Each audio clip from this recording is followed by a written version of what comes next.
Selamat malam teman-teman, bapak-bapak yang telah menyempatkan hadir untuk ikut kajian Madrasah Filsafat Ibnu Arabi.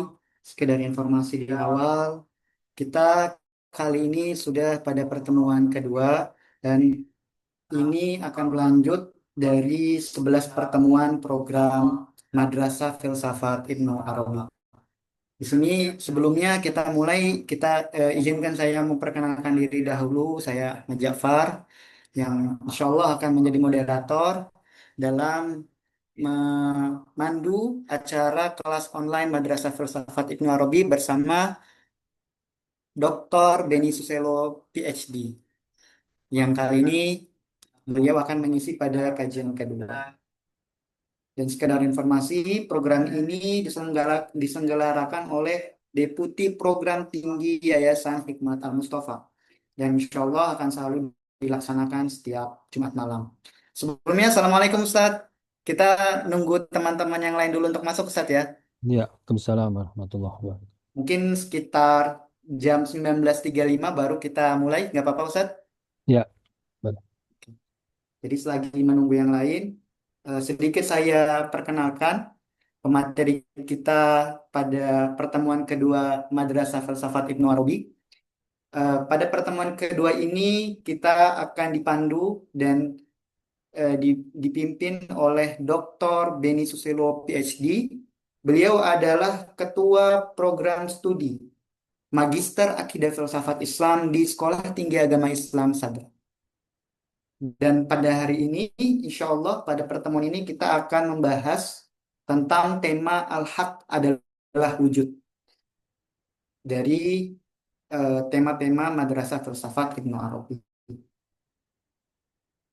Kita tunggu sekitar 2 menit lagi agar teman-teman yang belum masuk bisa nanti masuk semua, baru kita bisa mulai kajian Madrasah Filsafat Ibnu Arabi ini.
Berhubung sudah 19.35, saya mohon izin Ustadz, Pak Beni untuk saya izin membuka Pak ya.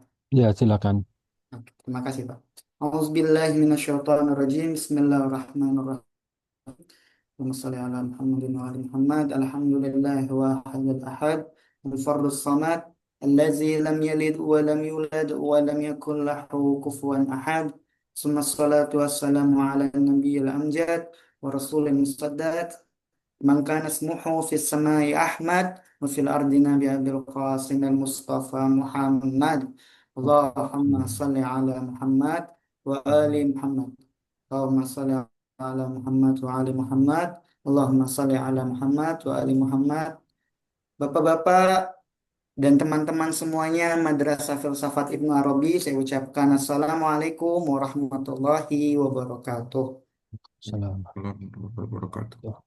Pertama dan yang utama kita panjatkan puja kepada Tuhan Yang Maha Esa Allah Subhanahu wa taala yang karena taufik dan karunia darinya kita semua alhamdulillah bisa berkumpul kembali pada kajian rutin Madrasah Filsafat Ibnu Arabi dan kali ini pada pertemuan kedua yang insya Allah akan diisi oleh Dr. Beni Susilo PhD dengan tema Al-Haq adalah wujud. Kedua, salawat dan salam yang selalu kita bacakan dan kita bacakan di awal tadi. Insya Allah dengan bacaan-bacaan salawat kita akan memberikan cipratan syafaat kepada kita semua selaku umatnya Nabi Muhammad. Ketiga, saya selaku moderator ingin mengucapkan terima kasih kepada Bapak Ustadz Dr. Beni Susilo PhD yang telah menyempatkan waktu dan tenaga untuk mengisi kajian Madrasah Filsafat Ibnu Arabi dengan tema Al-Haq adalah wujud. Saya juga ingin mengucapkan terima kasih kepada teman-teman yang menyempatkan tenaga dan waktunya untuk bisa mengikuti juga kajian rutin Madrasah Filsafat Ibnu Arabi. Sekedar pengingatan kembali, ini adalah pertemuan kedua dari 11 pertemuan program Madrasah Filsafat Ibnu Arabi. Program ini diselenggarakan oleh Deputi Perguruan Tinggi Yayasan Hikmat Al-Mustafa. Insya Allah akan dilaksanakan setiap Jumat malam dan kali ini pematerinya adalah Dr. Beni Susilo PhD selaku Ketua Program Studi Magister Akidah dan Filsafat Islam dari Sekolah Tinggi Agama Islam Sadar.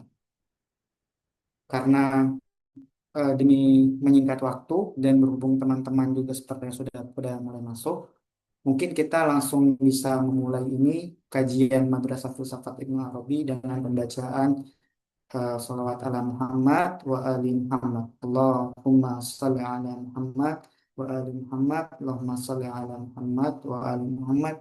Allahumma salli ala Muhammad wa ali Muhammad. Kepada Pak Beni Susilo, saya persilahkan untuk menyampaikan materi tentang Madrasah Filsafat Ibnu Arabi dengan tema Al-Haq adalah wujud. Silahkan saya. Baik, terima kasih pada Ahmad Ja'far. A'udzubillahi minasyaitonirrajim. Bismillahirrahmanirrahim. Assalamualaikum warahmatullahi wabarakatuh. Waalaikumsalam warahmatullahi Waalaikumsalam. wabarakatuh. Alhamdulillah Rabbil Alamin. Wabihi ta'ala nasta'in. Wassalatu wassalamu ala sayyidil mursalin. Sayyidina wa maulana Muhammadin. Wa alihi tayyibin at-tahirin. Wa ashabihil kiramil mubarakin. Bapak Ibu rekan yang dirahmati Allah, sesi yang kedua ini adalah lanjutan dari sesi yang pertama. Sebagaimana kita mendengarkan penjelasan dari Ustaz Dr. Abdul Aziz Abbasi, pengantar tentang Muhyiddin Ibn Arabi, kelahiran beliau, karya-karyanya, murid-muridnya, pokok-pokok pemikiran dari Muhyiddin Ibn Arabi.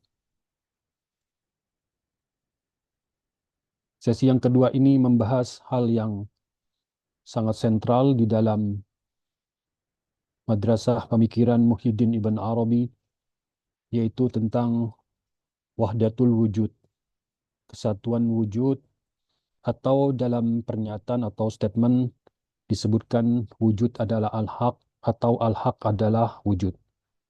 Dua statement ini bermakna sama karena al-haq identik dengan hakikat wujud dan hakikat wujud itu adalah al-haq subhanahu wa ta'ala.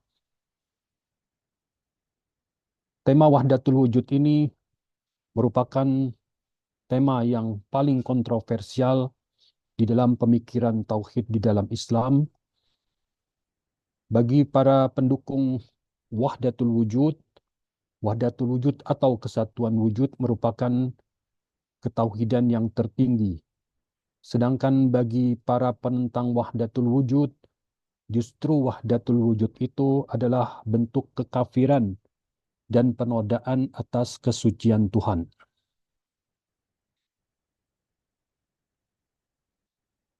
Tauhid khusus ini sebenarnya sudah bisa kita temukan ungkapan-ungkapannya pada para sufi sebelum Muhyiddin Ibn Arabi, akan tetapi paham wahdatul wujud atau kesatuan wujud menjadi satu paham yang sistematis dan dibangun di dalam satu disiplin ilmu yang kita kenal dengan sebutan ilmu Al-Irfan An-Nazari atau tasawuf falsafi. Itu ada di tangan Muhyiddin Ibn Arabi. Kita bisa menemukan ekspresi dari wahdatul wujud atau kesatuan wujud ini misalnya pada sufi-sufi di masa awal seperti Ma'ruf Al-Kharqi. Beliau wafat tahun 200 Hijriah di mana beliau menyatakan tidak ada apapun dalam wujud kecuali Allah. Ini mempunyai kebenaran yang sama dengan pernyataan wujud adalah al-haq atau al-haq adalah wujud. Lalu Abu Yazid Al-Bustami mengatakan, aku mengetahui bahwa seluruhnya adalah dia. Ini pun juga mempunyai kebenaran yang sama dengan pernyataan bahwa wujud adalah al-haq atau al-haq adalah wujud. Abul Abbas Qassab abad keempat Hijriah mengatakan tidak ada sesuatu pun di dua negeri yaitu dunia dan akhirat kecuali Tuhanku. Semua entitas atau maujudat tidak ada atau makdum kecuali wujudnya. Al-Ghazali wafat 505 Hijriah menjelaskan bahwa iman dengan penyaksian terjadi karena terbentangnya dada dengan cahaya Allah sehingga tersingkap bahwa segala sesuatu kembalinya kepada Allah karena tidak ada sesuatu dalam wujud kecuali Allah Ta'ala, sifat-sifatnya dan perbuatan-perbuatannya.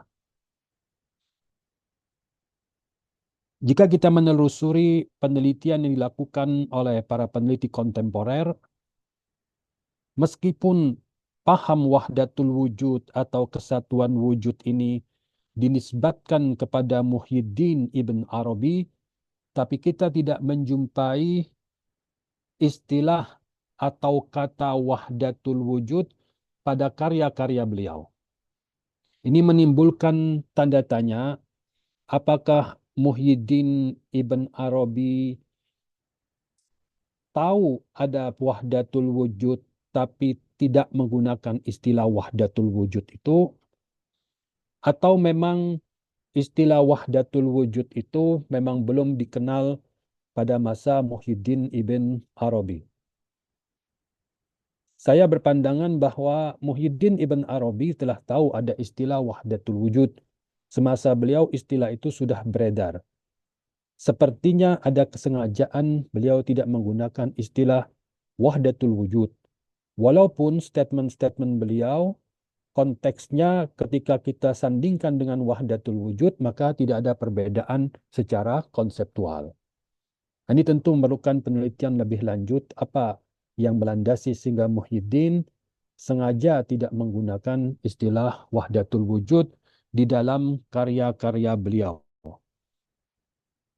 Muhyiddin Ibn Arabi mengakui wujud adalah tunggal. Wujud tunggal yang ia maksud adalah wujud sejati atau al-wujud al-haq. Wujud yang sebenarnya atau wujud yang tidak lain adalah Tuhan. Pernyataan bahwa wujud adalah tunggal ini adalah ungkapan lain dari wahdatul wujud. Kita pun bisa menemukan pada karya yang lain dari Muhyiddin Ibn Arabi ketika beliau menafsirkan ayat di dalam Al-Quran, laisa kamitslihi syai'un. Laisa kamitslihi syai'un. Kalau kita lihat terjemahan, tidak ada yang serupa dengan dia. Nah, sehingga tafsir yang umum atau yang zahir ketika menafsirkan tidak ada yang serupa dengan dia, maksudnya tidak ada makhluk yang menyerupai Allah Ta'ala dan Allah Ta'ala tidak menyerupai makhluknya. Ada dualitas di sana, ada dualitas makhluk memiliki bentuk tertentu yang bentuk itu tidak mungkin Allah Subhanahu wa taala mengambil bentuk itu. Demikian juga makhluk tidak mungkin bisa menyerupai Allah Subhanahu wa taala. Nah, Ibn Arabi tidak demikian pandangan beliau tentang makna dari laisa kamitslihi syai'un tersebut.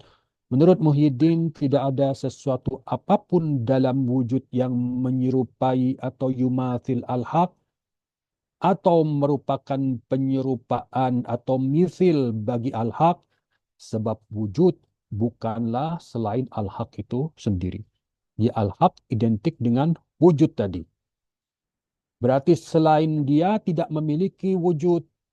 Bagaimana mungkin yang tidak memiliki wujud ini bisa disebut memiliki misil ataupun penyerupaan? Karena itu tidak ada sesuatu dalam wujud selain Allah. Akibatnya tidak dapat dibayangkan ada sesuatu yang serupa atau yang berbeda dengannya. Ketika sesuatu tidak ada apapun dalam wujud selain dia, maka tidak ada sesuatu pun yang seperti dia. Jadi jika tidak ada apapun yang memiliki wujud kecuali dia, maka tidak ada sesuatu pun yang seperti dengan dia. Ungkapan-ungkapan seperti ini kita temukan pada karya Muhyiddin Ibn Arabi, walaupun statement atau pernyataan atau istilah wahdatul wujud tidak dijumpai pada karya-karya beliau, tapi statement-statement ini kalau kita tangkap itu tidak lain konsep dari wahdatul wujud. Nah, tentu paham atau konsep wahdatul wujud ini mengundang tentangan keras dari berbagai kalangan, baik dari kalangan teolog muslim, bahkan juga dari kalangan sufi ataupun urofa. Dari kalangan teolog muslim, misalnya teolog Asy'ariyah, Taftazani, beliau menyatakan kesatuan wujud atau wahdatul wujud adalah mustahil secara akli dan berlawanan dengan syariat. Ketika sesuatu mustahil secara akli, maka tidak mungkin bisa dijumpai pada realitas eksternal. Ibn Taimiyah juga senada dengan Taftazani menentang wahdatul wujud. Ibn Taimiyah mengatakan inti keyakinan para penganut wahdatul wujud adalah wujud entitas-entitas ciptaan adalah identik wujud Allah Subhanahu wa taala. Wujud mereka bukan selain wujud Allah, tidak ada wujud selain wujudnya. Implikasinya wujud jin, setan, orang-orang kafir, orang fasik, anjing, babi, benda najis, kekafiran, kefasikan, kedurhakaan adalah identik wujud Allah. Tidak terbedakan darinya dan tidak terpisahkan dari zatnya. Inilah konsep wahdatul wujud dalam pemahaman Ibn Taimiyah. Sehingga Ibn Taimiyah kemudian menjatuhkan vonis para penganut paham wahdatul wujud ini adalah orang-orang yang zindik. Dari kalangan sufi kita mengenal dua nama yang sangat terkenal. Yang pertama adalah Ala-Daulah Simnani, seorang sufi dari Khurasan. Dan yang kedua adalah Ahmad Sirhindi, seorang syekh sufi pembaharu tarekat Naqsyabandiyah dari Sirhind, dari India. Ala-Daulah Simnani secara eksplisit menentang Muhyiddin Ibn Arabi ketika Muhyiddin Ibn Arabi dalam satu statement mengatakan Subhanallazi azharul asya'a wa huwa ainuha. Maha suci dia yang menampakkan segala sesuatu wa huwa ainuha, dan dia identik dengan segala sesuatu. Pernyataan Muhyiddin ini dikritik habis-habisan oleh Ala-Daulah Simnani, seorang sufi besar dari Khurasan.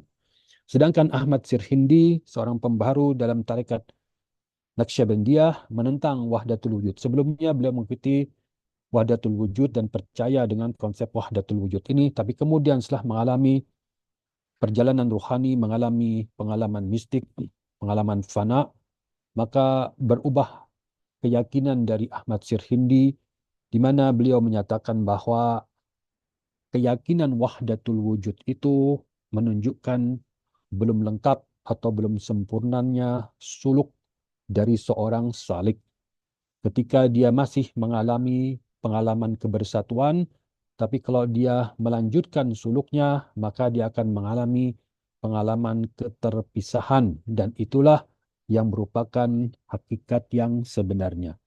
Tentu ini pandangan senada dengan Ala-Daulah Simnani. Sekarang apa yang dimaksud dengan wahdatul wujud?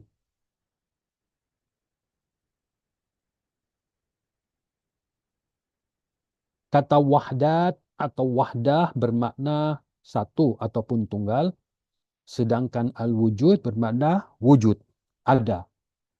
Wahdatul wujud adalah kesatuan wujud.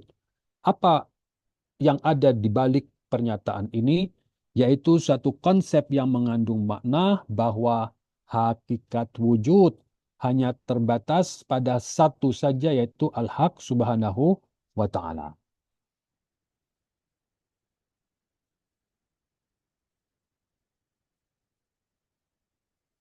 Nah, saya tidak tahu apakah rekan-rekan mempunyai background yang sama atau berbeda-beda, tapi yang jelas bahwa istilah wujud dan istilah hakikat wujud ini tentu istilah yang belum akrab terdengar di telinga kita.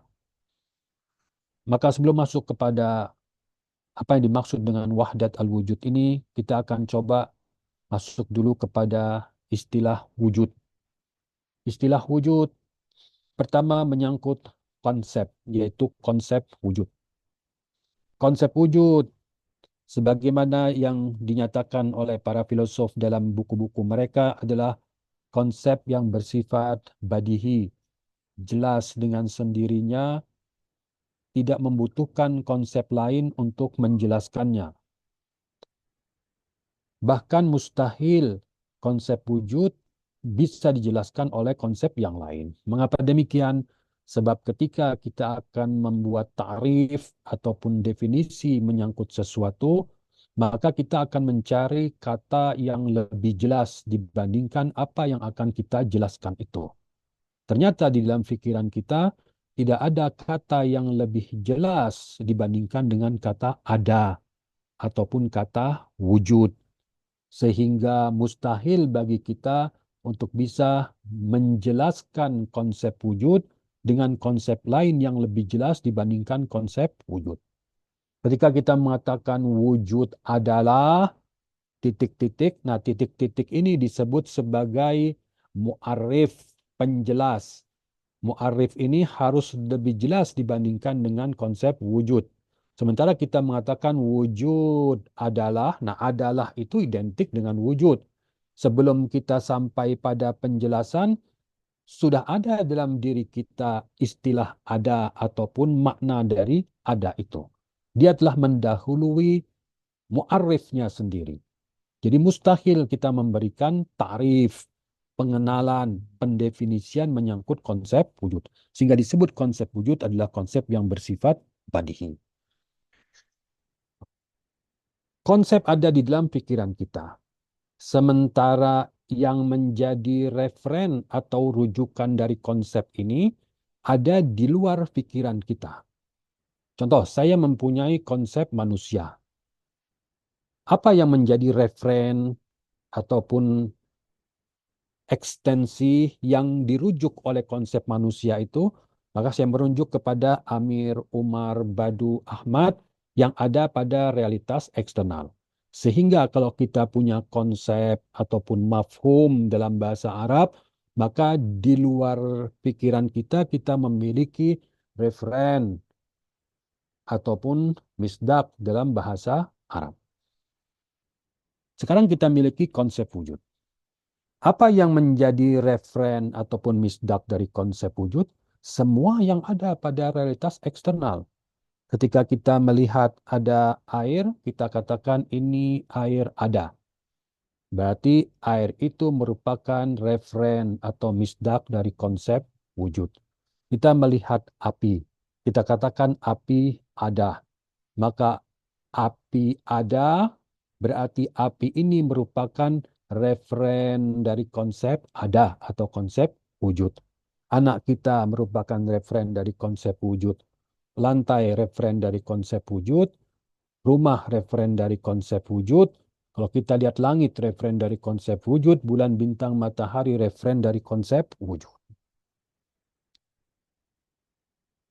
Berarti wujud banyak pada realitas eksternal. Dan itu bersifat badihi bagi kita. Wujud banyak. Sehingga ketika didatangkan konsep wahdat al-wujud, kesatuan wujud, artinya wujud itu tunggal. Nah tentu ketika seseorang mengatakan bahwa wujud itu tunggal, sementara pengalaman keseharian kita mengalami wujud itu banyak, maka yang mengatakan wujud itu tunggal harus mendatangkan argumentasi. Sebab pengalaman kita menunjukkan wujud itu banyak. Nah, jadi disinilah titik mengapa konsep wahdatul wujud ini menjadi konsep yang sangat kontroversi. Dalam perjalanan pembuktian keberadaan Tuhan, kita mengenal istilah argumentasi keberadaan wajibul wujud. Wajibul wujud itu satu entitas yang keberadaannya bersifat niscaya. Dalam bahasa agama disebut sebagai Tuhan ataupun Allah Subhanahu wa Ta'ala. Dari manakah orang-orang berangkat ketika dia akan membuktikan keberadaan wajibul wujud Subhanahu wa Ta'ala? Wajibul wujud Subhanahu wa Ta'ala tidak bisa dilihat dengan indera lahiriah kita. Tidak bisa kita dengar dengan telinga kita. Padahal modal kita, demikian juga dengan modal para filosof dan mutakalim, sama. Indera lahiriah, indera batin kita, perasaan-perasaan kita, dan juga akal dengan hukum-hukum akli. Sehingga akal dengan hukum-hukum akli dan pengalaman indrawi inilah yang menjadi modal untuk sampai pada pernyataan al-wajib atau wajibul wujud maujud. Wajibul wujud ada. Bagaimana cara pembuktiannya? Nah, berangkat dari tadi. Jika kita menyaksikan objek-objek yang ada di hadapan kita, maka objek-objek ini memiliki banyak aspek. Ambillah misalnya gelas yang ada di hadapan kita. Ditangkap dengan pengamatan indera lahiriah kita, ternyata gelas itu bening. Ada aspek kebeningan pada gelas itu. Lalu kemudian bentuknya kita lihat berbentuk silinder. Ada aspek silinder pada gelas itu. Jumlah gelasnya satu, ada aspek satu. Dan juga dia berbeda dari objek yang lain. Ada aspek kegelasannya, membuat dia berbeda dari piring, berbeda dari sendok, berbeda dari garpu. Aspek kegelasannya. Ini mewakili whatness, keapaan, dalam bahasa disebut sebagai mahiyah. Kita timbang kemudian, ternyata beratnya 200 gram. Berarti ada aspek berat 200 gram. Kemudian kita ingin mengetahui berapa volume dari gelas itu, kita masukkan gelas tadi ke dalam air, pada bejana yang penuh dengan air, maka air yang tumpah kemudian kita tampung, lalu kita ukur dengan gelas ukur. Oh, ternyata misalnya volumenya adalah 300 cm kubik misalnya. Aspek 300 cm kubik.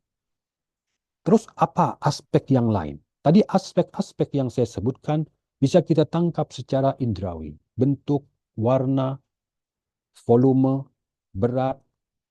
Tapi ada aspek yang tidak bisa kita tangkap dengan indera lahiriah kita, tapi kita bisa menangkap itu. Apa aspek itu? Yaitu ada. Nah, gelas ada, aspek keberadaan gelas ini tidak bisa kita sangsikan. Orang yang ada di sebelah kita juga tidak menyaksikan keberadaan gelas itu. Jadi aspek kegelasan dari gelas tadi, whatness dari gelas, mahiyah dari gelas, dan aspek keberadaan dari gelas ini, sebenarnya inilah dua aspek yang paling mendasar pada gelas itu. Sebelum kita berbicara berapa volume dari gelas ini, berapa beratnya, apa warnanya, di mana tempatnya, yang paling mendasar adalah gelas itu ada. Berarti kita bisa menangkap aspek keberadaan dari gelas. Dari seluruh aspek ini, aspek kegelasan dari gelas, ukurannya, warnanya, beratnya, tempatnya, dan sebagainya, tidak ada satupun aspek itu yang bisa membawa kita kepada pembuktian keberadaan wajibul wujud subhanahu wa ta'ala. Satu-satunya aspek yang bisa membawa kita kepada keberadaan wujud Allah subhanahu wa ta'ala, yaitu wujud atau keberadaan dari gelas ini. Kalau kita menutup mata dari aspek-aspek yang lain dan hanya melihat aspek keberadaan gelas, itulah pintu masuk untuk membuktikan keberadaan wajibul wujud subhanahu wa ta'ala. Ketika keberadaan gelas atau wujud gelas itu tidak berasal dari diri dia, maka disebut bahwa wujud itu bersifat kontingent ataupun mungkin. Dari wujud mungkin inilah nanti dengan argumentasi rasional kita akan sampai pada pernyataan al-wajib atau wajibul wujud maujud, wajibul wujud ada. Yang perlu digarisbawahi berarti kita mengakui ada wujud gelas, ada wujud api, ada wujud nasi, ada wujud sendok. Lalu kita melihat karakteristik dari wujud mereka tidak bersifat niscaya, datang dari luar diri mereka. Lalu kemudian dengan argumentasi rasional kita sampai kepada harus ada keberadaan wajibul wujud subhanahu wa ta'ala. Selesailah perjalanan para filosof dan para mutakallim.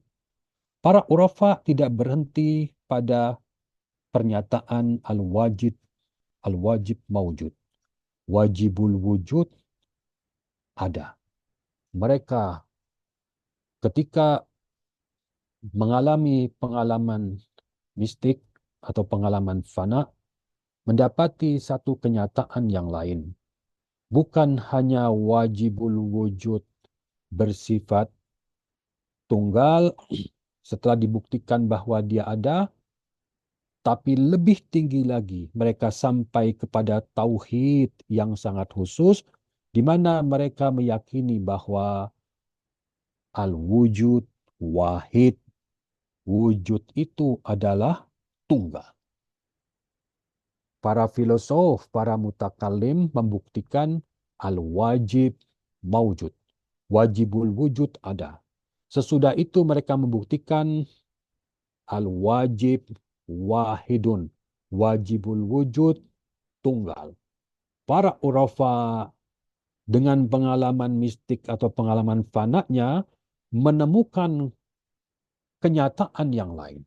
Bukan hanya wajibul wujud wahidun, wajibul wujud tunggal, tapi wujud itu adalah tunggal. Al-wujud wahid. Nah, al-wujud wahid inilah yang dimaksud dengan wahdatul wujud.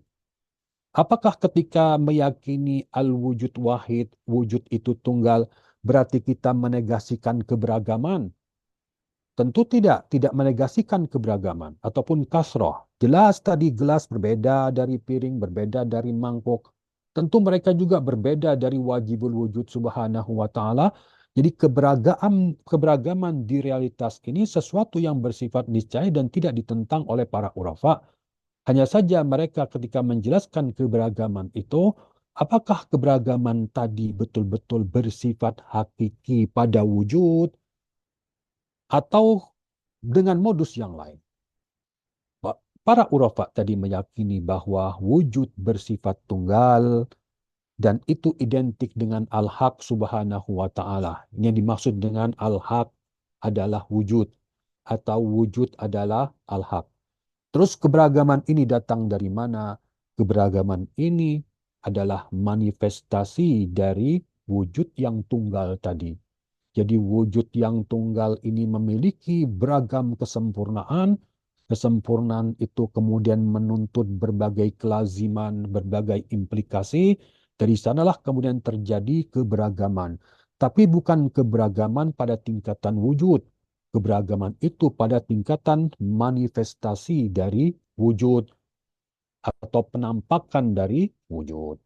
Nah, sehingga para urafa berkeyakinan bahwa konsep wujud, konsep ada dalam pikiran kita, adalah konsep yang bersifat univokal. Jadi dia diterapkan dengan makna yang sama pada setiap referen dari wujud.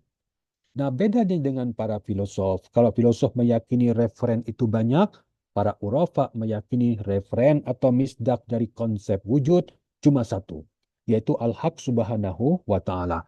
Terus Amir, Umar, Badu, Bakar, dan sebagainya, apakah dia referen dari konsep wujud? Bukan. Dia bukan referen dari konsep wujud. Dia referen dari konsep manifestasi atau tajalli dari wujud. Referen dari konsep wujud tunggal. Jadi disebut sebagai hakikat wujud. Hakikat wujud itu tunggal. Dan itu hanya Al-Haq Subhanahu wa Ta'ala. Lantas kemudian keberagaman itu apa statusnya? Mereka adalah manifestasi atau lokus penampakan. Bahasa Arabnya mazohir atau hal ihwal ataupun syu'un dari wujud yang tunggal yaitu Al-Haq Subhanahu wa Ta'ala. Nah, jika kita lihat misalnya di sini, ini contoh misalnya. Ini kalau kita hapus dulu gambar ini misalnya, anggaplah yang warna putih itu sebagai wujud yang tidak ada batasnya atau al-haq subhanahu wa ta'ala, maka ketika al-haq subhanahu wa ta'ala ini bertajalli atau bermanifestasi, maka keluarlah, muncullah dari sana mazahir, tempat-tempat penampakan dari wujud al-haq tadi. Kalau kita misalnya melihat kepada tingkatan-tingkatan alam, ada yang disebut sebagai alam Jabarut. Dalam bahasa filsafat disebut alam ukul, alam intelek yang bersifat non-materi. Dalam istilah irfan disebut sebagai alam Jabarut. Di bawah alam Jabarut itu ada alam malakut. Dalam istilah filsafat disebut sebagai alam imajinal. Yang terbawah yang disebut sebagai alam materi ataupun alamul maddah sama dengan istilah filsafat disebut alamul maddah ataupun alam materi. Nah, alam-alam ini bukan referen dari konsep wujud. Referen dari konsep wujud hanyalah Al-Haq Subhanahu wa Ta'ala. Sementara alam-alam ini adalah referen dari konsep tajalli wujud, manifestasi dari wujud.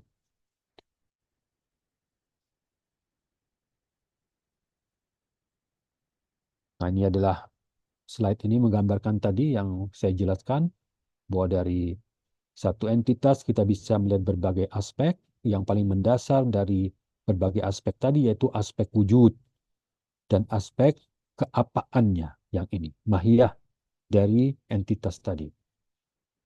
Sementara aspek substansi, jisim, warna, berat, dan sebagainya itu datang sesudah kita meyakini ataupun setelah entitas itu eksis pada realitas eksternal.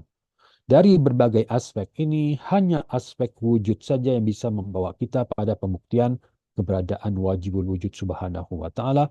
Nah, para urafa tidak berhenti pada pembuktian keberadaan wajibul wujud subhanahu wa ta'ala. Mereka membuktikan keesaan Allah Ta'ala, bahkan keesaan wujud yang dikenal sebagai wahdatul wujud.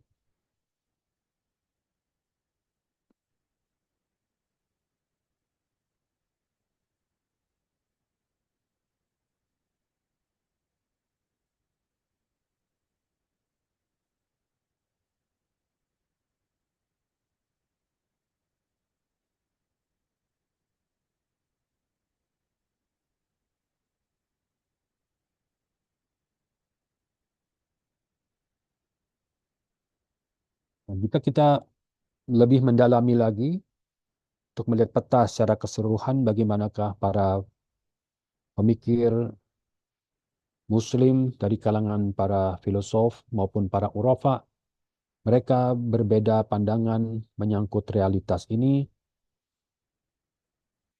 Jika tadi telah saya sampaikan bahwa yang paling mendasar dari entitas yang ada di hadapan kita ada dua. Yang pertama adalah keapaannya, membuat dia berbeda satu dari yang lain. Kegelasan satu gelas itu membuat dia berbeda dari kepiringan suatu piring. Ini mewakili konsep mahiyah dalam istilah filsafat. Dan yang kedua adalah wujud atau eksistensi. Timbul pertanyaan kemudian, objek yang kita hadapi di hadapan kita hanya ada satu. Satu objek itu kemudian hadir dalam pikiran kita dua konsep, yaitu konsep keapaan dan konsep wujud atau eksistensi.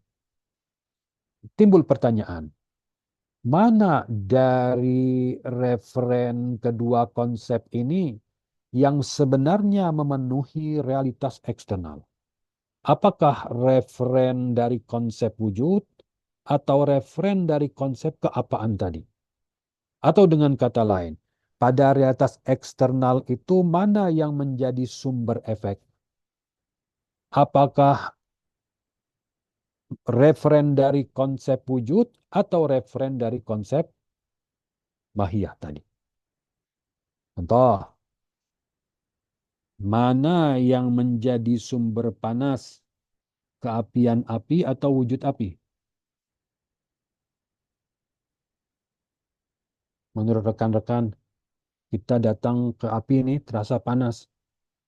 Pertanyaannya, mana yang menjadi sumber panas tadi? Apakah keapian api atau wujud api? Wujud api, Ustaz. Wujud api. Taunya dari mana? Karena kalau yang menghasilkan rasa panas itu adalah esensinya, maka ketika saya mengkonsepsikan tentang api, maka api di pikiran saya juga harus ikut panas, gitu.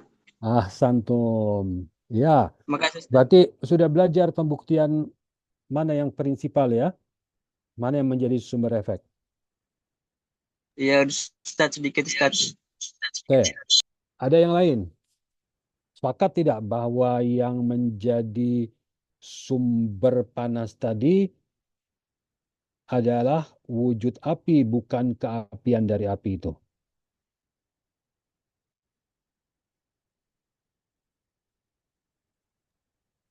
Kita Setuju, haus. Ustaz. Ya, silakan. Setuju? Ya, betul, Ustaz. Setuju, setuju, Ustaz. Setuju ya.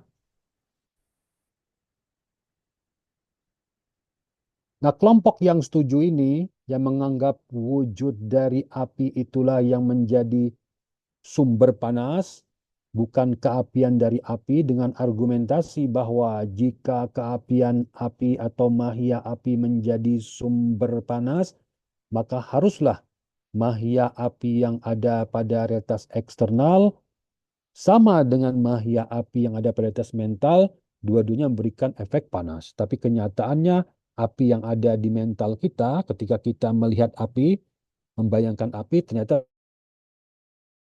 tidak membakar. Ini menunjukkan bahwa mahia atau kapan dari api bukanlah sebagai sumber panas. Wujud api yang merupakan sumber panas.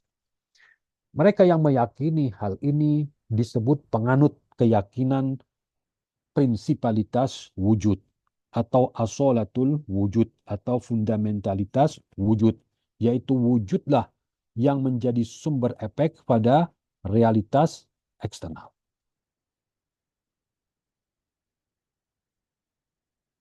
Di chat ada yang mengatakan keapian api katanya. Apa argumentasinya? Keapian api yang menjadi sumber panas. Ya, baik. Ini Mas Roni Din. Ya, betul. Karena sifat api itu kan sendiri secara spesifik dia membakar, panas. Panas. Ya, dia panas. Jadi karena dia eh, membakar panas, ya sifat api itu gitu kan. iya. Tapi ternyata setelah saya dengar tadi bahwa bicara tentang wahdatul wujud, saya jadi ada koreksi nih, ada keraguan. Heeh. Artinya memang harus ada wujudnya, karena harus ada sumber aslinya dari panas itu sendiri. Jadi berubah Kalau nih. nggak, karena Heeh. keapian api ini bisa ada wujud dan bisa tidak ada wujud. Bapak menemukan itu. Ya, Api bisa ada wujud, bisa tidak ada. seperti api dalam konsep. Itu kan berarti Iya, dia nggak panas. dia nggak panas, betul. Tuh, tapi Kalau api kalau dalam dia wujud, menjadi sumber efek, keapian api sumber efek, harusnya panas di pikiran kita. betul. Ah, Jadi saya melakukan koreksi di sini, Pak. Makasih. iya, iya, betul ya. Jadi api bisa ada, bisa tidak ada efek eksternal. Terbukti, misalnya saya pengen masak, dalam pikiran saya mencari api, kebayang sudah api. Bisa tidak menemukan. Seandainya api itu adalah sumber panas, seharusnya saya sudah langsung merasakan panas ketika membayangkan api tadi. Kenyataan tidak demikian. Berarti sumber panas tadi bukan berasal dari keapian api. Dia berasal dari wujud api. Nah, sekarang kita kemudian lanjut. Berarti kita semua bersepakat bahwa wujud itulah yang menjadi sumber efek. Maka ini disebut sebagai penganut asolatul wujud.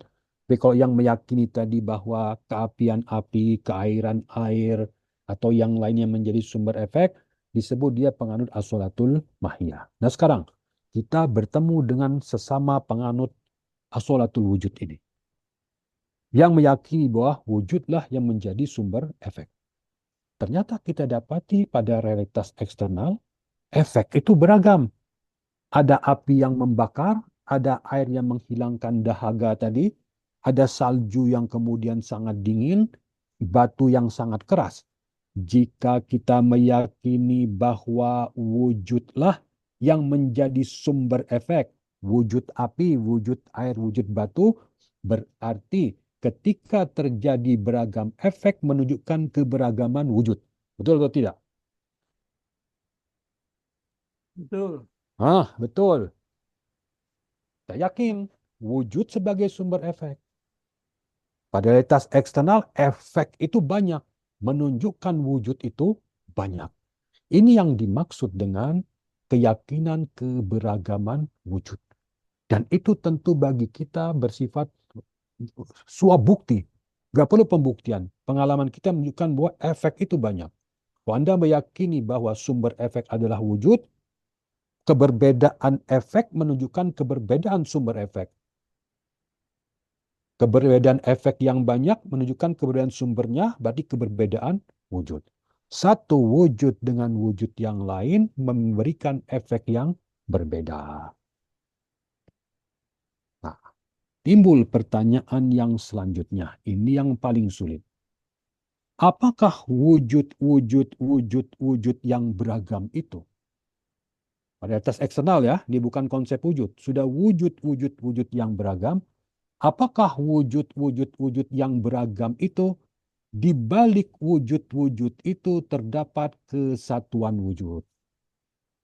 Ini udah abstrak ini.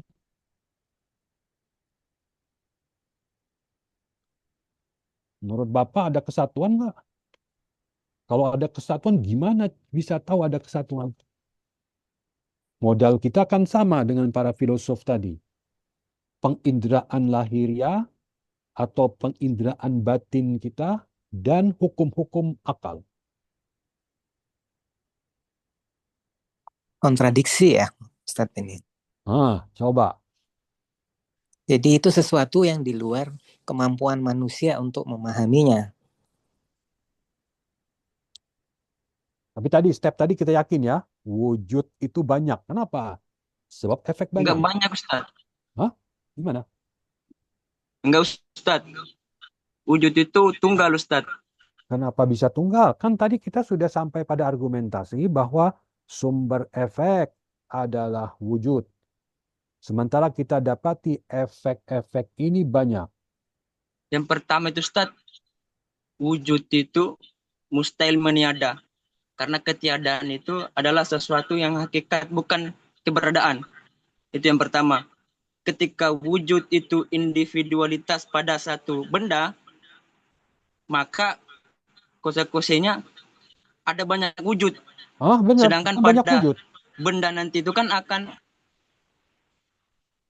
gini Ustaz, jika wujud itu individualitas artinya memiliki efek yang berbeda pada setiap benda, sedangkan benda itu kan nanti akan meniada. Jika wujudnya individualitas dalam dirinya, maka wujud itu di dalamnya juga akan menghilang gitu Ustaz. Oh, Sedangkan wujud itu mustahil meniada. ini kita belum bicara soal meniada. Tadi kan sudah sepakat bahwa yang menjadi sumber panas dari api bukan keapian api, tapi wujud api. Kalau kita pengen masak, kita tidak mungkin mencari air. Enggak. Kenapa? Saya meyakini bahwa yang mengeluarkan panas cuma wujud api, bukan wujud air. Kita haus, kita tidak cari api, kita cari air. Ini menunjukkan kita meyakini bahwa terjadi perbedaan efek antara api dan air. Sumber efek itu adalah wujud. Sehingga keluar kemudian kaidah mengatakan bahwa perbedaan efek menunjukkan keberbedaan sumber efek. Kalau sumber efeknya adalah wujud, berarti wujud api berbeda dari wujud air, berbeda dari wujud piring, berbeda dari wujud mangkok. Berarti wujud itu banyak. Benar kan? Sampai di sana argumentasi kita. Wujud nggak mungkin banyak Ustaz. Wujud dia cuma wujud. Ah, itu konsep wujud. Ini bukan konsep. Ini pada realitas eksternal. Saya nggak terlalu tangkap Ustaz maksud dari wujud yang beragam itu gimana? Di luar, di luar diri kita. Di luar dari diri saya nggak bisa mengindrai wujud itu sendiri Ustaz. Yang saya indrai itu cuma keapaannya, bukan Keapaan. wujudnya Oke. Ustaz. Oke. Sekarang kita bisa tahu ada wujud dari mana? Ya, Ayo. wujud itu nggak bisa diketahui Ustaz. Kan wujud itu kan sesuatu yang disadari, bukan diperoleh dari penalaran berpikir. Nah, tadi ada ayat di hadapan kita. Aspek wujud itu adalah ketika pada air itu ada aspek menolak ketiadaan. Hanya dengan menolak ketiadaan itu dia bisa eksis tadi. Ini yang disebut sebagai aspek wujud. Jadi semua yang ada di hadapan kita yang tidak bergantung kepada kita pikirkan atau tidak kita pikirkan, mereka memiliki istilahnya wujud eksternal, memiliki wujud. Nah, poin kita sampai di sana. Berarti wujud itu terjadi perbedaan satu dengan yang lain. Nah, timbul pertanyaan tadi, apakah wujud-wujud yang berbeda tadi ada kesatuan tidak pada wujud-wujud itu? Ada. Waalaikumsalam Ustaz. Ya, Waalaikumsalam. Baik, kalau saya melihat di sini langsung saja melihat apa namanya terkait dengan wujud-wujud yang ada tadi itu. Sebenarnya kalau kita mau kaji, ada buku namanya buku Filsafat Ada. Jadi makanya saya tertarik sekali tadi terkait dengan bahasa sesuatu yang wujud itu berasal dari ketiadaan, ya kan gitu. Kalau kita berbicara tentang filsafat ada, maka sesuatu yang ada itu adalah sesuatu yang sebelumnya tidak ada menjadi ada, kan gitu. Dan yang kedua, ini terkait dengan pertanyaan, karena tadi itu banyak wujud-wujud yang dimana disampaikan Ustaz tadi itu eh, di luar dari diri kita, ya gitu kan. Nah, makanya konsepnya di sini, kalau saya mau apa namanya kita coba lihat ya, kita harus kembali kepada dua konsep, yaitu konsep filsafat dan konsep tasawuf gitu. Nah, kalau misalnya konsep filsafat ya otomatis apa namanya penggabungan filsafat dan tasawuf yaitu ya memang betul ya bahwa di dalam pandangan metafisika tertentu wujud-wujud yang beragam itu pada dasarnya bersumber dari dan kembali kepada satu kesatuan wujud gitu. Nah, coba kita lihat dalam pandangan filsafat, ya misalnya, gitu. Ada beberapa tokoh yang bisa kita munculkan di sini, seperti misalnya tokoh filsafat ya Mula Sadra, gitu, terkait dengan eh, wujud-wujud tadi itu. Kalau beliau menyatakan bahwa wujud itu satu, tetapi prinsipnya adalah bertingkat-tingkat. Nah, itu. Jadi ada tingkatan-tingkatan wujud tersebut. Nah, kalau kita lihat itu dari sisi filsafat, ya gitu. Kemudian, kalau kita lihat dari sisi eh, apa namanya tasawuf, gitu, sisi tasawufnya, nah, kita kembali kepada Ibnu Arabi, gitu, bahwa ia menegaskan bahwa tidak ada wujud hakiki selain Allah, ya kan? Tetapi lanjutannya adalah alam semesta dan makhluknya adalah penampakan jamak, artinya wujud-wujud yang kemudian menjadi tunggal, yaitu alam semesta dan makhluk, gitu, alam semesta dan makhluk, gitu. Jadi prinsipnya di sini, kalau dikatakan tadi bahwa apakah wujud-wujud itu kemudian menjadi satu kesatuan, maka saya sendiri mengatakan bahwa iya, karena wujud yang dimaksud tadi itu adalah yang di luar dari yang kita pandang, ya kan gitu. Nah, wujud apa namanya pandangan tasawuf, gitu kan, pandangan orang-orang sufi, tentu saja dia hanya melihat yang ada itu adalah alam semesta dan makhluk yang diciptakan oleh wujud yang hak tadi itu, gitu, yaitu alam semesta dan Ya, makhluknya. Ya, oke. terima kasih. Ya, itu fatwa, fatwa dari Mula Sadra, fatwa dari Ibn Arabi. Sekarang kita tinggalkan fatwa itu. Kita harus maju step by step dengan diri kita sendiri. Kita baru sampai pada wujud itu banyak. Betul kan? Jangan tanya Ibn Arabi sama Mula Sadra. Sekarang kita kemudian step yang selanjutnya, apakah wujud yang banyak itu memiliki kesatuan pada realitas eksternal itu? Mohon izin, Ustaz. Ya, Definisi awal tadi di slide-slide sebelumnya, wujud itu kan tunggal. Itu yang wujud saya pahami tunggal, ya, soal bukti. Iya, itu konsep. Kita sekarang sudah meninggalkan konsep. Kita iya, masuk iya. kepada realitas sekarang. Iya, iya, berarti kalau bicara realitas berarti kan bicara batasan. Nah, kalau misalnya bicara batasan berarti bicara mahiyah. Enggak, Berarti selain wujud bukan. dalam mahiyah, kapaan? Tadi Sesederhana itu. kan kita sudah selesai itu bahwa sumber dari efek itu bukan mahiyah, tapi wujud. Benar kan? Enggak. Yang saya pahami malah jadi tadinya saya mau mengarah ke asalatul wujud, tapi dengan penjelasan Ustadz malah Izin jadi Ustaz, percaya dengan asalatul mahiyah. Asalatul mahiyah. Oh, berarti kita punya kandidat lain ini ya. Iya, realitas itu maksud nggak ada Oke. ketika mahiyah. Ustadz bilang istilah Ustadz bilang wujud-wujud lain itu sudah berarti ada wujud satu dibatasi oleh wujud yang lain, kan begitu. Nah, sedangkan definisi batasan-batasan itu adalah batasan kapan atau mahiyah. Ah. Berarti Di istilah realitas yang nggak Ustadz ada bilang batasan, wujud, ya berarti ketika Ustadz bilang istilah wujud, yang saya pahami itu bukan wujud, tapi bagian dari keapaan, dari sesuatu yang lain. Termasuk ketika Ustadz bilang misalnya contoh ke soal api di benak saya itu segala sesuatu yang batasan, ya berarti bukan wujud.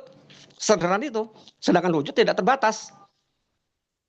Oh, Kan begitu aja. jadi Mas sekarang sudah itu ya pindah ke sholatul mahiyah berarti ya. Iya, maksudnya Oke. ketika kita bicara realitas itu malah semakin menegaskan bahwa Ah, yang kita hadapi itu sebetulnya adalah mahiyah yang kita sebut sebagai wujud gitu loh. oh, berarti ya sholatul Bisa mahiyah. dibuktikan Oke, mahiyah oke, di oke. realitas itu apa ya? Saya nggak paham Ustaz. Ntar. Tapi kita tadi Gitu. kita harus menghormati ya teman kita bahwa ada yang sholatul mahiyah. Bagus. Sholatul mahiyah ya. Berarti tadi kalau sudah masuk Argumentasi. sholatul mahiyah, maka tidak mungkin kemudian bisa menerima wahdatul wujud. Nggak bisa. Bukan, Jadi, saya setuju dengan wahdatul wujud, cuma yang Ustadz jelaskan itu mahiyah, bukan oh wahdatul wujud. berarti bertanya ke saya dong, berarti ya maksudnya apa relasi mahiyah dengan wujud, betul ya? Iya, Oke, saya ketika jelaskan iya, dulu. Saya iya, jelaskan maaf, dulu, iya. biar nanti Mas bisa maksudnya memutuskan lagi apakah akan tetap pada suatu mahiyah atau suatu wujud. Nah, relasi antara wujud dan mahiyah tadi sudah disebutkan tadi ya, batasan. Jadi mahiyah itu adalah batas dari wujud yang terbatas. Kalau wajibul wujud tidak punya batas wujud, tapi selain dia punya batas wujud. Nah, batas wujud inilah yang disebut sebagai mahiyah. Jadi adanya mahiyah itu karena ada wujud yang terbatas. Kok kamu tahu wujud terbatas? Ya, berdasarkan efeknya. Ternyata wujud api tidak memberikan efek dingin, tidak memberikan efek menghilangkan dahaga. Berarti itulah batas dari wujud dia. Nah, batas wujud ini yang disebut sebagai mahiyah. Yang jadi pertanyaan, batas wujud itu apakah sebenarnya sesuatu yang ada atau sesuatu yang tidak ada sebetulnya? Contoh misalnya saya mendatangi satu tanah itu ukurannya 10 kali 10 meter. Saya tanya kepada pemiliknya, Pak, ini tanah berapa ukurannya? 10 kali 10 meter. Batasnya mana? Batasnya itu. Oke Pak, berapa harga per meternya? 10 juta dek. Berarti 100 kali 10. 100 kali 10 juta, 1 miliar dong Pak tanahnya. Iya dek. Pak, saya mau beli batasnya saja. Loh, beli batasnya gimana ceritanya? Ya kan tanahnya 1 miliar nih. Saya tidak mau beli kemahalan, saya mau beli batasnya saja. Bapak itu bilang apa kira-kira? Batas itu amrun adami. Kalau dia bahas orang Arab ya. Ente tahu tidak? Kata dia orang Arab nih. Batas bahasa Arabnya had itu amrun adami. Perkara yang tidak ada. Nah, jadi mahiyah itu adalah batas dari wujud. Sehingga mereka mengatakan bahwa mahiyah itu amrun adami. Perkara yang tidak ada. Maka disebut dia sebagai sesuatu yang bersifat iktibari. Dia ada karena jasa dari wujud. Mereka mengatakan wujud itu ada secara esensial, mahiyah itu ada secara aksidental atau majazi. Nah, jadi tentu yang memberikan efek adalah sesuatu yang ada secara esensial, yaitu wujud. Jadi begitu, kalau melihat dari aspek relasi wujud dan mahiyah pada realitas eksternal. Tapi kita tinggalkan itu dulu ya. Tinggal itu dulu bahwa kita masuk saja dulu kepada sesama penganut as-sholatul wujud. Nah, mereka berbeda dalam hal menjawab pertanyaan apakah di balik wujud yang beragam ini ada kesatuan atau tidak. Para filosof peripatetik mengatakan bahwa wujud yang banyak itu bersifat simple, basit, sederhana. Sesuatu yang bersifat simple, basit, sederhana, maka tidak ada bisa menyatukan mereka. Karena itu wujud itu adalah hakikat-hakikat yang berlainan satu dengan yang lain secara eksklusif, secara esensial.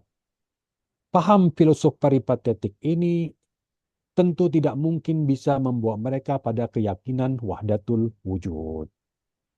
Sementara hikmah muta'aliyah seperti yang Bapak sebutkan tadi, Mullah Sadra meyakini ada kesatuan di balik itu. Dari mana argumentasinya? Mullah Sadra mengatakan bahwa kalau Anda percaya konsep wujud itu ishtirok maknawi, bersifat univokal, diterapkan pada referen-referennya dengan makna yang sama, pastilah di realitas eksternal itu ada kesatuan tertentu. Ittihadun ma, kesatuan tertentu. Wahai Mullah Sadra, saya modalnya cuma akal dan penginderaan lahiriah.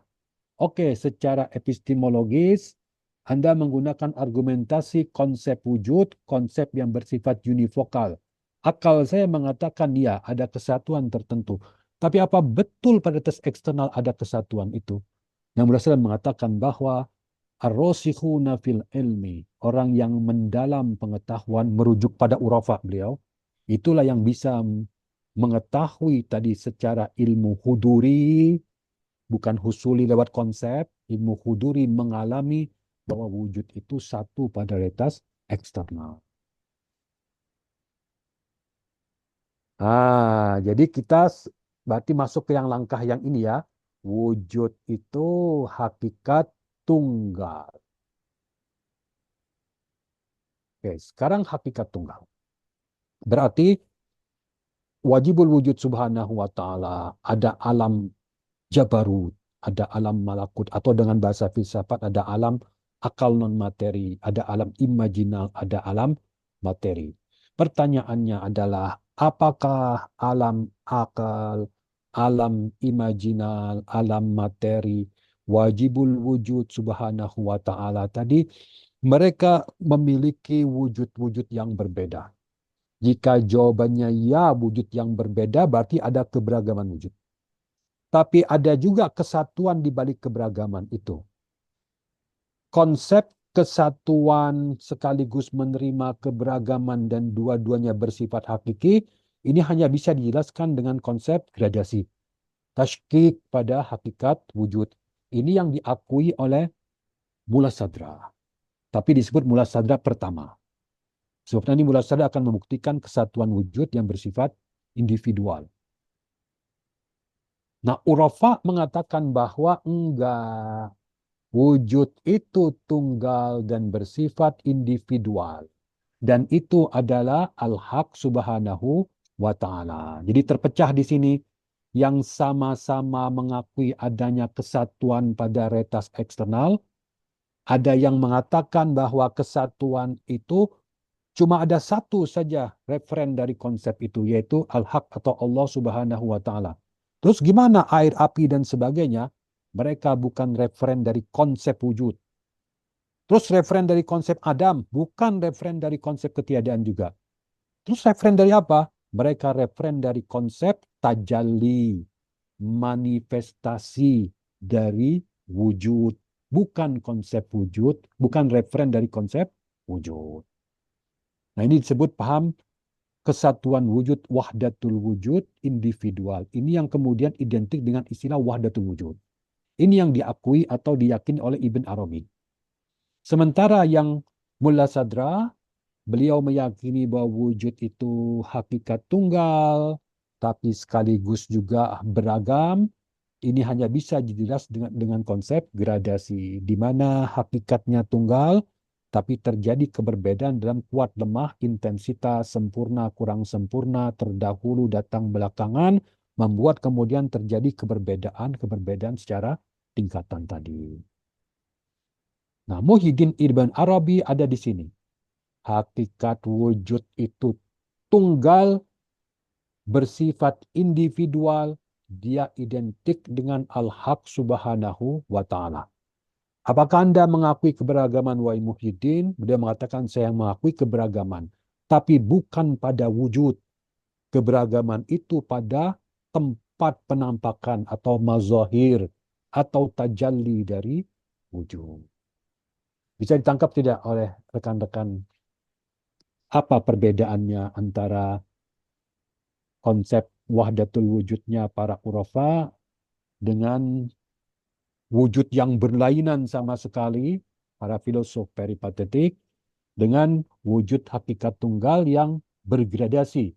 Jadi yakin para filosof hikmah muta'aliyah. Berarti Ustaz, yang satu bayangan atau manifestasi, yang Mula Sadra itu hakiki berarti ya? Hakiki. Jadi Mula Sadra, keberagaman itu pada hakikat wujud. Kalau Ibn Arabi mengatakan keberagaman itu pada manifestasi wujud. Bayangan Ustaz ya, bukan hakiki ya? Bukan hakiki. Jadi keberagaman itu disebut majazi, aksidental. Nah, kalau yang tadi yang hikmah muta'aliyah, kesatuan hakiki, keberagaman juga hakiki. Tapi keberagaman kembalinya pada kesatuan, kesatuan kembali pada keberagaman. Disebut sebagai tashkik ataupun gradasi pada hakikat wujud. Nah, tapi ingat nanti mula sadra, disebut mula sadra 2 nanti, membuktikan secara rasional kesatuan wujud individual yang diyakini oleh para urafah. Jadi dari sini pindah ke sini. Dari sini pindah ke sini. Jadi seperti ini dianggap jembatan untuk sampai kepada hakikat wujud yang bersifat individual tadi. Kesatuan wujud individual. Menarik tidak pandangan mereka ini? Sulit difahami, Ustaz. Oh, sulit paham ya. Sulit itu karena tadi kita berjumpa dengan istilah-istilah yang baru. Istilah-istilah yang baru. Tapi kalau sudah akrab dengan istilah itu sebenarnya tidak sulit untuk memahami. Yang sulit itu untuk memilih kemudian. Karena dua-duanya nggak bisa kita lihat kan? Bener kan? Pak Ustadz, Ya, perbedaan pandangan ini kan pada tataran pemikiran, konsep ya. Tapi secara realitas, sesungguhnya yang mana perbedaan yang benar, yang mana yang ini gitu. nah, Bapak harus mengalami sendiri. Ibarat misalnya ada perseteruan antara dua orang dokter, itu yang bisa menghakimi itu harus dokter juga. Nah, sehingga kalau kita pengen tahu mana yang benar, kita harus melakukan perjalanan suluk juga. Seperti para urafa tadi. Tadi seperti yang disebutkan oleh rekan kita tadi, wujud tidak bisa diketahui dengan ilmu konseptual. Wujud itu harus diketahui dengan ilmu huduri, pengalaman langsung. Kita tidak bisa mengalami wujud air, nggak bisa. Kita bisa mengalami wujud kita sendiri.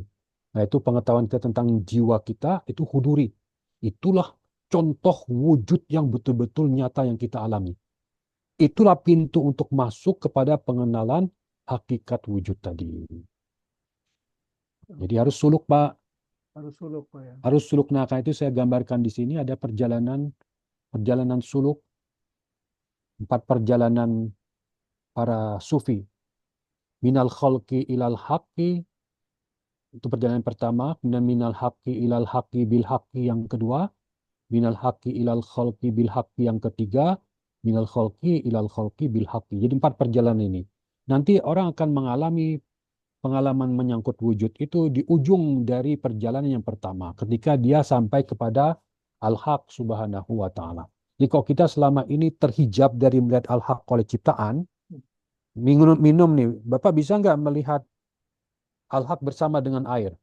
Nggak bisa. Nggak bisa. Berarti kita terhijab oleh makhluk dari melihat Al-Haq.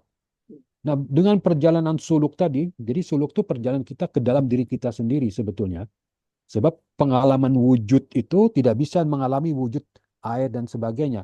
Kita terbuka pengalaman dengan mengalami wujud kita sendiri. Itu pintu masuk untuk sampai kepada mengalami wujud yang lebih tinggi lagi.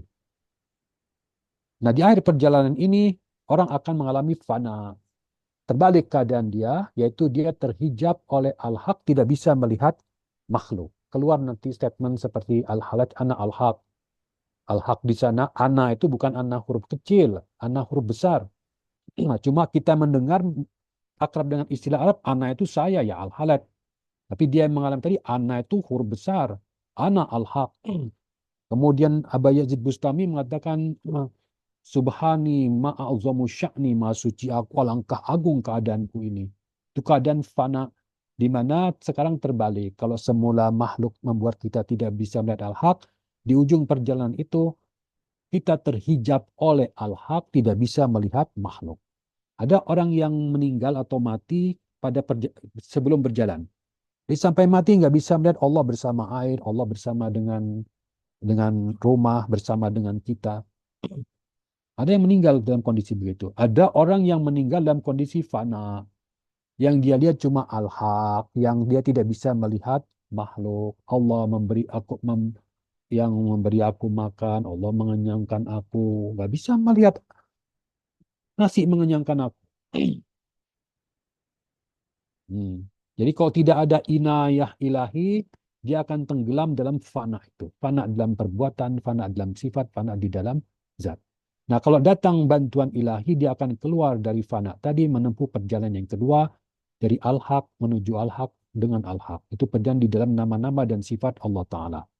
Perjalanan dalam nama dan sifat ini, dia menjadi tadi mazhar, tempat penampakan dari nama-nama Allah itu.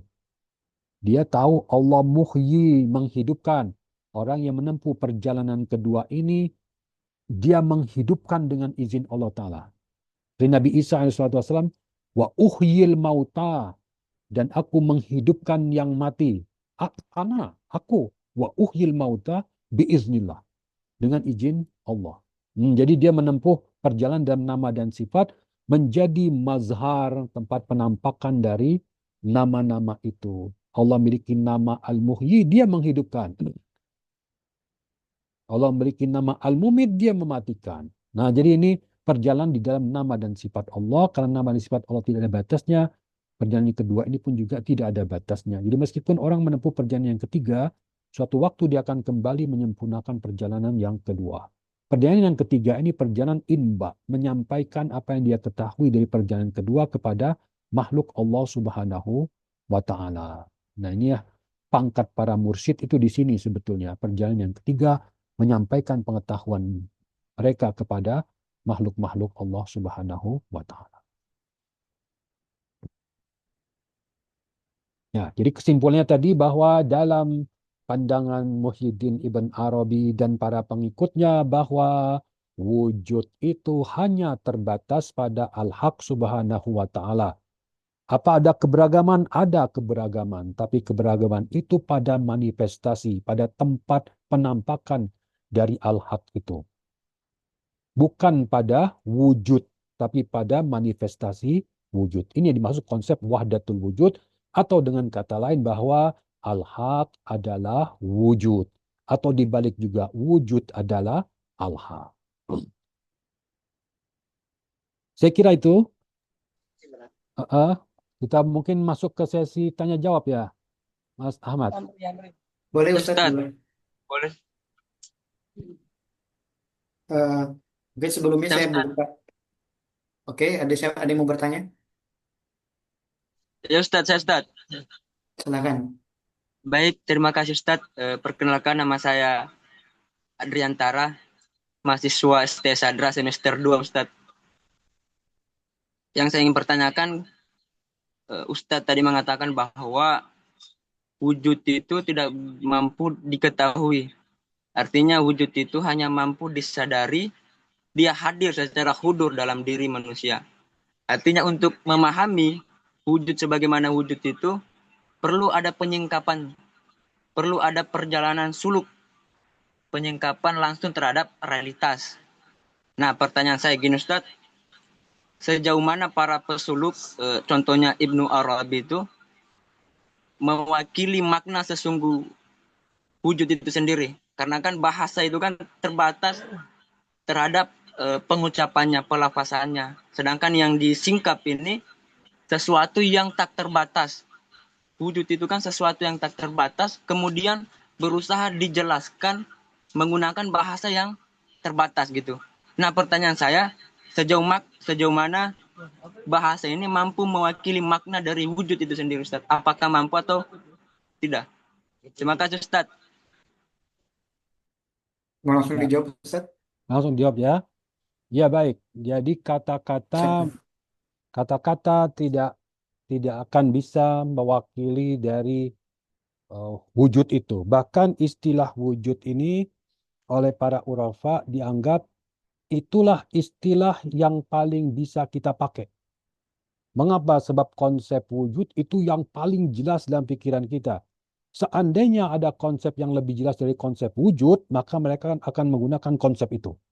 Tapi karena tidak ada konsep yang lebih jelas dibandingkan konsep wujud, mereka menggunakan istilah wujud itu untuk menjadi alamat dari satu realitas yang realitas itu lawan dari ketiadaan.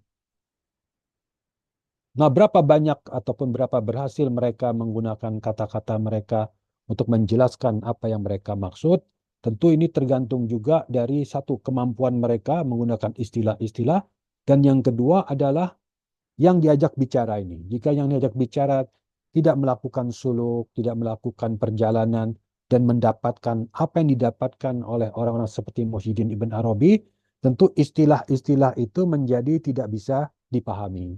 Seperti tidak bisa kita menjelaskan warna kepada orang yang buta sejak lahir dengan menggunakan istilah-istilah pendengaran. Warna merah itu apa sih? Kamu pernah dengar musik rock tidak? Yang bunyinya gelgar begitu. Itulah warna merah. Nggak bisa dia tangkap konsep merah yang kita lihat itu dengan menjelaskan kepada dia dengan menggunakan konsep bunyi. Nggak bisa. Nah, jadi demikian juga dengan tadi, dengan keadaan yang dialami oleh para urafa ini, mereka hanya menjelaskan dengan menggunakan kata-kata, dan penggunaan kata-kata tentu terbatas. Tapi yang terbatas ini pun juga bisa dipahami hanya oleh mereka yang mengalami perjalanan tadi. Silakan ada yang raise hand dari saudara Musal Kazim. Ya, ya. Terima kasih. Mohon maaf, Ustaz. Saya bisa memahami wahdatul wujud yang konsep Ibnul Arabi ya, Ustaz. Karena itu wujudnya satu, yang lain adalah bayangan ya. Jadi masuk masuk akal maksudnya ya, masih bisa dipahami ya. Tetapi konsepnya Mullah Sadra, wujud yang lain itu tetap ada, ya berarti kan bukan wahdatul wujud kan? Wujudnya beragam. Masih sulit dipahami bagi saya, Ustaz. Mohon penjelasan. Ya, ya. Ya, secara pemahaman, ya memang lebih sulit yang konsep wujud hakikat tunggal yang bergradasi dibandingkan dengan konsep wujud cuma satu, selebihnya adalah tajalli. Tapi bagi para filosof lebih mudah memahami yang mula sadra. Dan mereka sangat sulit untuk masuk kepada wilayah wujud itu cuma ada satu, selebihnya adalah tajalli dari wujud itu. Tadi berangkat tadi bahwa sumber dari efek adalah wujud. Keberagaman efek menunjukkan keberagaman wujud. Itu fondasi. Fondasi. Untuk mengatakan ada kesatuan perlu argumentasi. Ketika sudah datang argumentasi itu, tentu yang fondasi nggak bisa kita tinggalkan. Kita mengakui yang beragam sekaligus mengakui ketunggalan tadi. Nah, untuk menjelaskan bahwa beragam ini tidak berlawan dengan ketunggalan itu, nah itu yang tadi memerlukan penjelasan. Nah, kadang mereka menggunakan penjelasan seperti para filosof dari Persia, yang mereka menggunakan metafora cahaya atau menggunakan metafora sinar. Jadi sinar itu dia hakikatnya adalah tunggal, tapi terjadi gradasi pada cahaya tadi. Yang dekat dengan sumber misalnya itu dia intensitasnya misalnya 1000 kandela misalnya. Yang agak jauh semakin berkurang jadi 900. Semakin jauh sampai di ujung itu misalnya cuma ada 1 kandela saja. Ini disebut cahaya yang 1100 sampai 1 itu hakikatnya tunggal, hakikat cahaya. Terus mereka berbeda apakah oleh faktor luar? Enggak ada. Kegelapan tidak bisa menambah atau mengurangi cahaya. Mereka berbeda dalam hal pencahayaan juga. Terus apa bedanya tingkatan lain? Kuat, lemah, intensitas. Ini dimaksud dengan istilah tashkik, gradasi. Semuanya cahaya. Mereka berbeda dalam hal kuat, lemah, intensitas cahaya. Nah, mula sadra, semuanya wujud. Dari wajib wujud sampai kepada materi pertama. Terus mereka berbeda di mana? Kuat, lemah, intensitas, wujud. Ibn Arabi, enggak. Wujud itu hanya pada wajibul wujud. Makhluk, bukan. Dia bukan wujud. Dia manifestasi wujud. Terus ada tidak kuat lemah intensitas? Ada. Kuat lemah intensitas terjadi pada manifestasi wujud. Bukan pada wujud.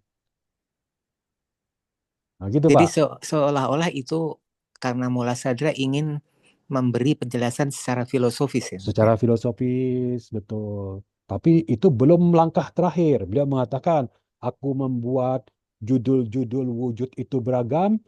Jangan dikira menegasikan bahwa aku akan membuktikan kesatuan wujud individual seperti yang diyakini oleh para urafa.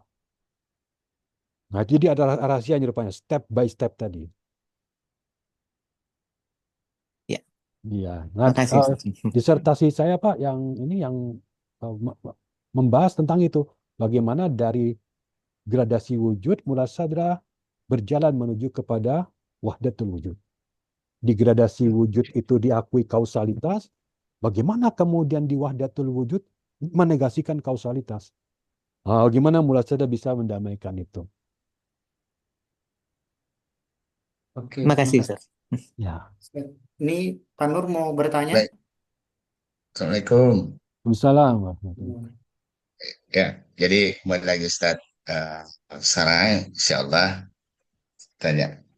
Jadi gini, apa namanya, sejak pembahasan dari awal tadi kita ikuti, ya memang lebih banyak kepada konsep-konsep wahdatul wujud ketika diarahkan kepada konsep filsafat ya gitu. Ya, oleh para filosof. Kemudian juga ada singgungan yang mengarah kepada ranah tasawuf. Nah, mungkin gini, eh, terkait dengan wahdatul wujud, ya konsep wahdatul wujud dalam ranah filsafat, tasawuf dan tarekat ini, Pak Ustadz gitu. Mungkin kita agak keluar sedikit dari filsafat ini karena ada konsep tarekat karena kita berbicara tentang wahdatul wujud itu. Bagaimana sih apa namanya pandangan konsep wahdatul wujud menurut tarekat ini sendiri? Karena tarekat ini kan boleh dikatakan banyak gitu. Nah, gitu. Apalagi yang kita kenal dengan tarekat mutabarah ataupun tarekat dari 40 tarekat yang apa namanya yang sah gitu. Nah, gitu.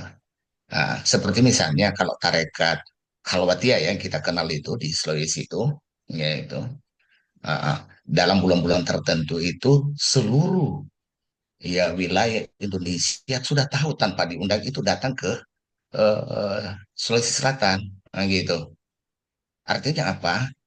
Ya ketika apa namanya tarekat ini mengatakan bahwa wujud itu hakikatnya hanyalah Allah, gitu kan? Hakikatnya adalah wujud Allah. Iya, mereka tidak mau mencampur adukan, ya kan gitu. Nah, oleh karena itu, kira-kira seperti apa hubungan konsep wahdatul wujud, ya menurut konsep filsafat, tasawuf, dan tarekat itu sendiri. Terima kasih, Ustaz. Ya. Ya, baik. Ya, kalau tarekat dia kan lebih banyak kepada suluk, suluk amal, melakukan berbagai ritual, zikir, puasa dan sebagainya. Nah, mereka kalau saya lihat berbeda-beda dalam hal doktrin. Sebagian menolak doktrin wahdatul wujud, seperti misalnya tarekat Naqsyabandiyah sesudah Syekh Ahmad Sirhindi, itu jalurnya mereka menolak wahdatul wujud, tapi menekankan pada wahdatul syuhud. Mengakui ada pengalaman fana, tapi fana di sana adalah tidak menoleh kepada selain Allah. Bukan tidak ada selain Allah. Tidak menoleh kepada selain Allah. Makhluk ada, dan makhluk berbeda dari Khalik. Nah ini eh, Naqsyabandiyah yang mengikuti Syekh Ahmad Sirhindi. Tapi ada juga di antara tarekat-tarekat itu yang mengikuti misalnya paham martabat 7 dari Syekh Muhammad Fadlullah Al-Burhanpuri dalam kitab Tuhfatul Musalahnya itu menjelaskan tentang konsep martabat 7.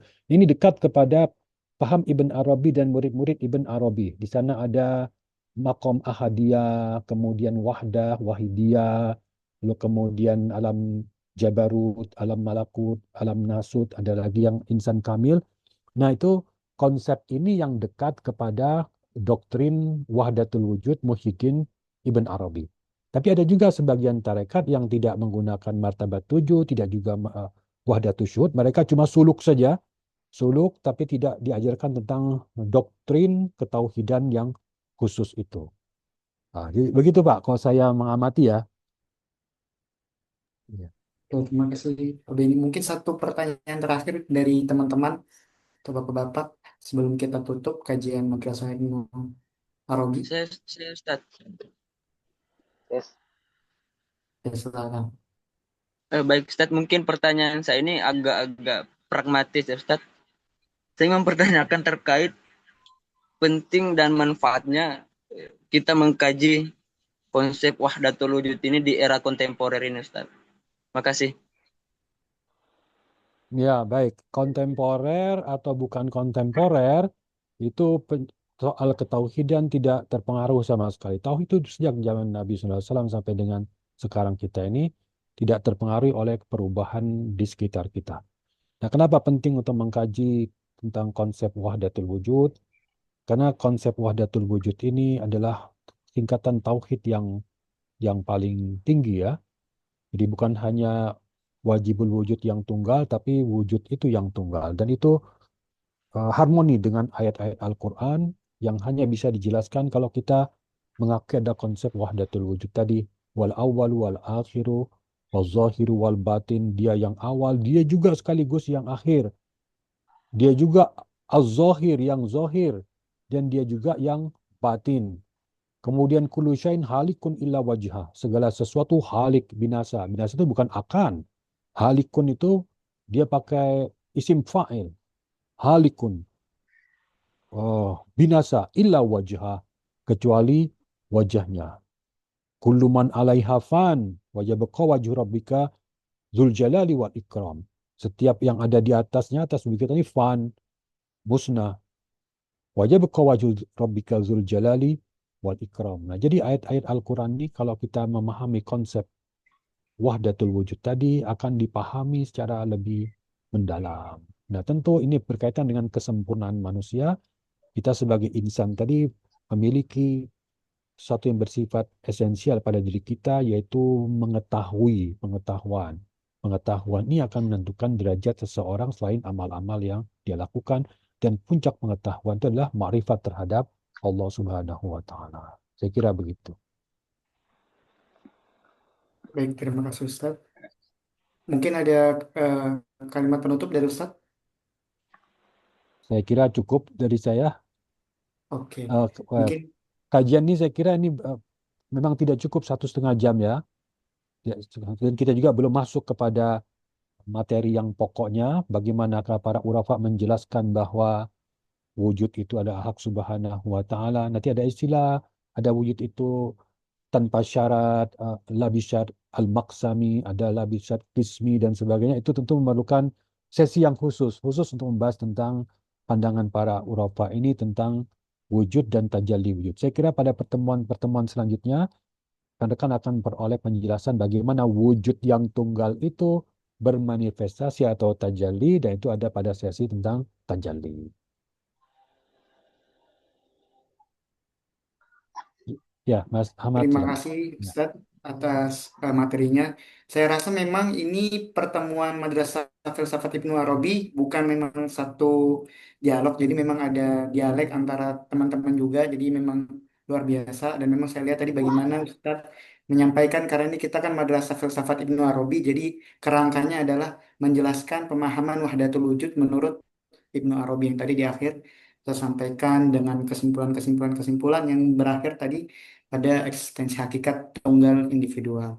Dan mungkin teman-teman juga punya pendapat dan pandangannya masing-masing, itu adalah bagus. Berarti teman-teman ini dari awal sampai akhir menyimak dan eh, mengikuti kajian Madrasah Filsafat Ibnu Arabi, terutama dengan tema Al-Haq adalah wujud. Dan mungkin sebelum kita akhiri, saya persilahkan kepada teman-teman untuk mengaktifkan kamera agar kita bisa foto bersama pada pertemuan kedua ini. Mungkin yang bisa mengaktifkan kamera bisa mengaktifkan kamera. Kita akan foto bersama. Sudah semua? Mungkin saya persilahkan kepada admin untuk men-screenshot foto teman-teman. Satu, dua, tiga. Satu, dua, tiga. Oke, terima kasih kepada Bapak-Bapak, teman-teman. Luar biasa sekali kajian Madrasah Filsafat Ibnu Arabi dengan tema eh, Al-Haq adalah wujud. Walaupun terlihat berat, tapi bagaimana antusias dan bagaimana teman-teman itu menanggapi itu menunjukkan teman-teman ini sangat mengikuti dan sangat menyimak kajian Madrasah Filsafat Ibnu Arabi.